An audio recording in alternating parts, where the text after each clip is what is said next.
পৃথিবীতে এমন অনেক জিনিস রয়েছে যার ব্যাখ্যা দেওয়া সম্ভব নয়। আমাদের চারপাশের যেসব বস্তু রয়েছে যা আমরা প্রতিদিন দেখি, কিন্তু সেগুলোর ব্যাপারে আমরা অনেক কিছুই জানি না। 1995 সালে সমুদ্রের নিচে 7 ফুট ব্যাসের গোলাকার কিছু চিহ্ন খুঁজে পাওয়া যায়, যা কিছুটা ক্রপ সার্কেলের মতো দেখতে। এগুলিকে crop circle of the sea নাম দেওয়া হয়। এই রহস্যময় চিহ্নগুলি কিসের, তার ব্যাখ্যা 2011 পর্যন্ত কেউ দিতে পারেনি। মেরিন রিসার্চাররা দেখেন যে পাফার ফিশ নামের এক ধরনের মাছ এই ক্রপ সার্কেল নির্মাণ করে থাকে। চাঁদ ধীরে ধীরে পৃথিবীর ঘূর্ণন গতিকে কম করে চলেছে।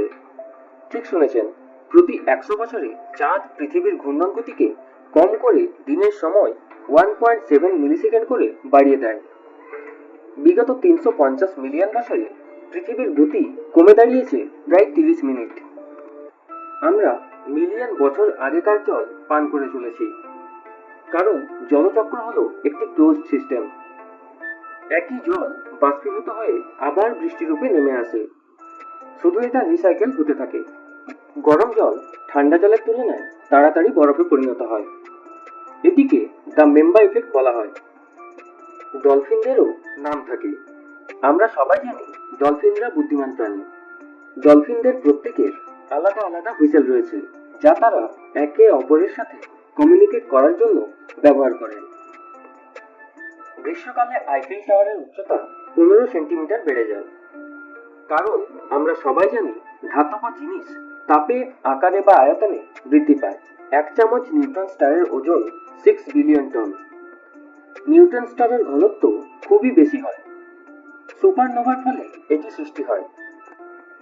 2.3 বিলিয়ন বছর পর পৃথিবী এতটাই গরম হয়ে উঠবে যে পৃথিবীতে প্রাণের কোনো অস্তিত্বই থাকবে না, কারণ সূর্য এতটাই উজ্জ্বল এবং গরম হয়ে উঠবে যে পৃথিবীর সমস্ত জল বাষ্পীভূত হয়ে যাবে।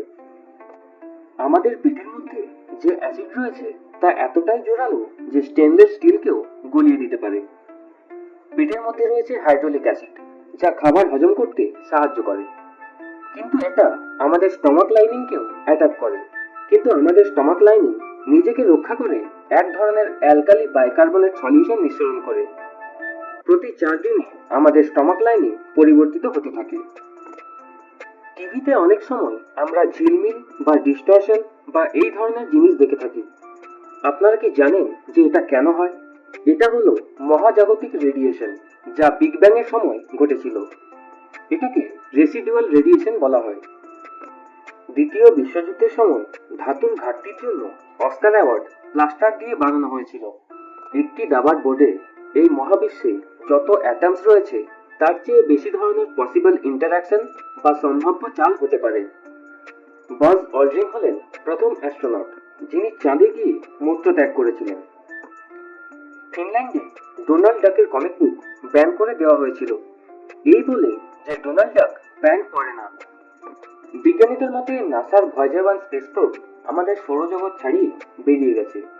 1977 সালে লঞ্চ হওয়ার পর এই স্পেস প্রোবটির 2025 সাল পর্যন্ত জ্বালানি শেষ হওয়ার কথা নয়। ততদিনে ভয়েজার 1 ইন্টারস্টেলার স্পেসের গভীরে ঢুকে পড়বে। আর্টিফিশিয়াল বানানা ফ্লেভার বা কলা ফ্লেভারের যে কোনো খাবারের স্বাদ আমরা যেসব কলা বাজার থেকে কিনে খাই তার সাথে মেল খায় না।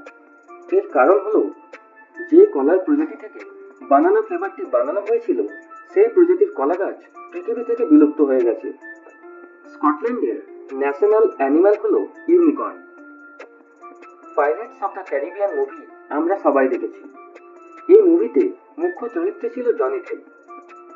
আপনারা কি জানেন ঘোস্ট রাইডার বা ন্যাশনাল ট্রেজারের মতো বিখ্যাত ছবির হিরো নিকোলাস কেজ জনি ডেপকে পরামর্শ দিয়েছিলেন যে তিনি যেন অ্যাক্টিং এ নিজের ক্যারিয়ার বানান। আর্দ্র জলবায়ুতে থাকার ফলে স্লথ নামের এই প্রাণীটির শরীরে শ্যাওলা জাতীয় উদ্ভিদ জন্মায়। স্লথের দৃষ্টিশক্তি কম হয়, ফলে অনেক সময় স্লথেরা নিজেদের হাতকে গাছের ডাল ভেবে ধরে ফেলে এবং গাছের উপর থেকে পড়ে মারা যায়। রাতের বেলায় ঘরের বা স্ট্রিট লাইটের আলোয় পোকামাকড় আকর্ষিত হয়। বিজ্ঞানীদের মতে তারা বৈদ্যুতিক আলোকে চাঁদ ভাবে। আগুন বা আলো আবিষ্কার হওয়ার আগে পোকামাকড়েরা চাঁদকে অনুসরণ করে দিক নির্ণয় করত। 1900 সালে লবস্টারকে ককরোচ অব দ্য সি বলা হতো, অর্থাৎ সামুদ্রিক আরশোলা। এটিকে দরিদ্রদের বা গরিবদের খাবার বলা হতো। তখন লবস্টারকে খাদ্য হিসেবে গ্রহণ করতে হতো গৃহহীন বা কৃতদাসদের। দ্বিতীয় বিশ্বযুদ্ধের পর এটি ধনীদের খাবার হয়ে ওঠে এবং এখন লবস্টার 5 স্টার হোটেল এবং সারা বিশ্বে চড়া দামে বিক্রি হয়।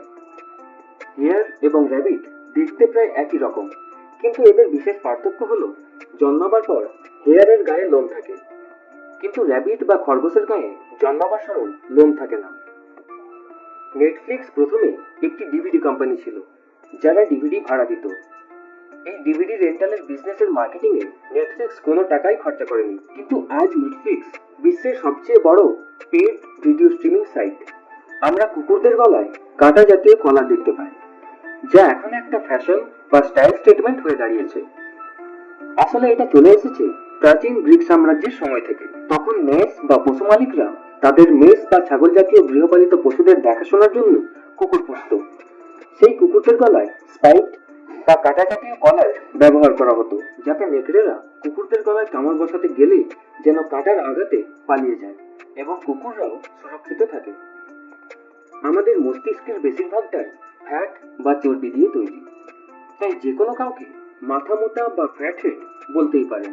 আমাদের ব্রেনের 60% ফ্যাট দিয়ে তৈরি। এইসব অবাক করা তথ্যগুলির মধ্যে আপনাকে কোন তথ্যটি সবচেয়ে বেশি অবাক করেছে তা অবশ্যই জানাবেন।